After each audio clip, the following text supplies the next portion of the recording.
We're excited to announce that we are adding over 500 new jobs across my organization of base maintenance at American Airlines between Pittsburgh, Charlotte, and our Tulsa operation.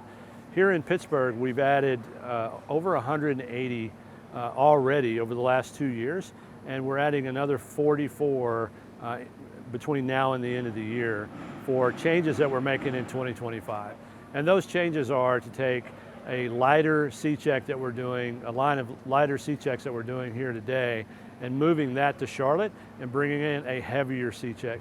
It's called an S-check for us on the Airbus fleet, which requires more manpower to accomplish that work. We believe we have the experts on the Airbus airframe from a heavy maintenance perspective in this hangar. And that makes it important for us that as we bring in the next generation of aviation maintenance technicians, that they're going to be trained by the best. And that is extremely important to us. PIA is super important for us as well because they're breeding the next generation of airframe maintenance technicians, licensed A&P mechanics.